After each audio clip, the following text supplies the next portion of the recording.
आज मैं विद्यार्थियों से उत्तर प्रदेश शासन के किसी आईएएस अधिकारी की कुंडली के संबंध में चर्चा कर रहा हूँ।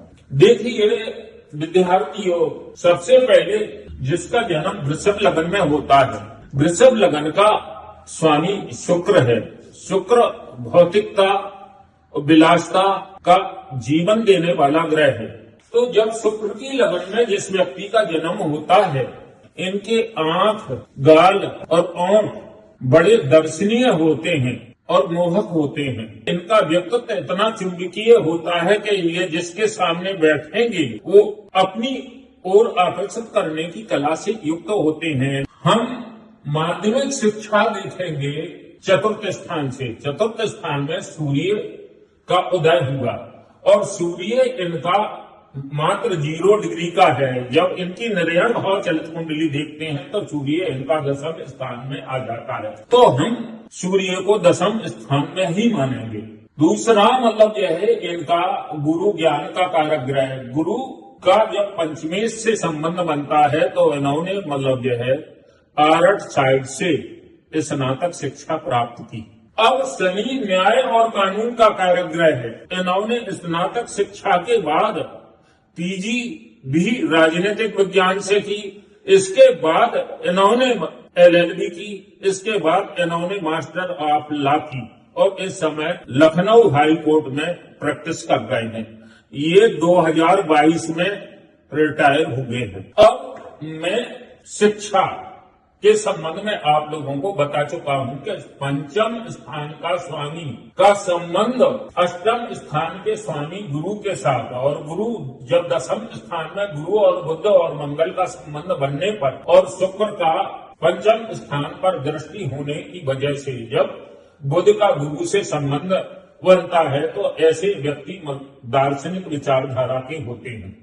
बुध बुद्धि का कारक ग्रह है, गुरु ज्ञान का कारक ग्रह है और शनि चिंतन का कारक ग्रह है, शनि न्याय का कारक ग्रह है। इन्होंने उच्चतम शिक्षा इसलिए क्योंकि इनका शनि 9वें स्थान में अपनी मूल त्रिकोण राशि में केतु के साथ बैठा है। अब विद्यार्थियों में एक चर्चा करूंगा कि ये आईएएस कैसे बने। सबसे पहले ये public commission service Uttar Pradesh PCS इन्होंने क्रॉस किया। एसडीएम के बाद इन्होंने विभागीय परीक्षा देके ये पुनः आईएएस बने। हम देखेंगे कि सबसे पहले मतलब यह लग्नेश की क्या स्थिति है। लग्नेश और सुखेश, शुक्र और सूर्य एकादश स्थान में। सूर्य अपने उच्च विधासी उच्च की ओर अग्रसर होके, सूर्य राज्य कृपा का कारक ग्रह है।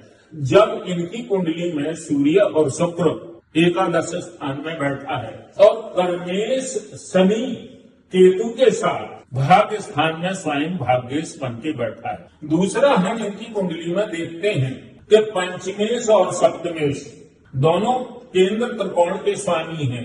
मंगल इस कुंडली का अकारक ग्रह जरूर है, लेकिन मतलब यह है जब पंचमेश और सप्तमेश एक केंद्र और त्रिकोण के स्वामियों का संबंध बनता है तो मंगल और बुध इनके 10वें स्थान में बैठे हैं।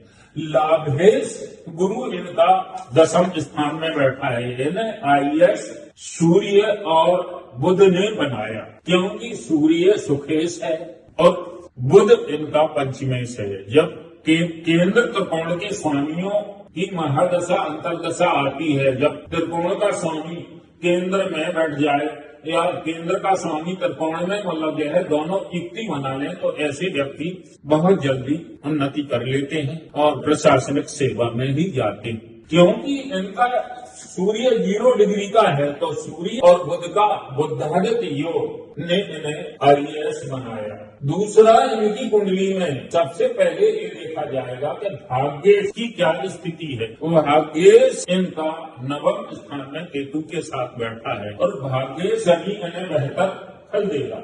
दूसरा, ये शनि इन्हें विदेश यात्राएं कराएगा और गुरु एकादश स्थान का स्वामी होने के कारण, शनि और गुरु का संबंध बनने के कारण ये धर्म, अध्यात्म, ज्योतिष और लोगों की भलाई के लिए ऐसा काम करना चाहते हैं कि आगे आने वाली पीढ़ियां इन्हें याद रखें।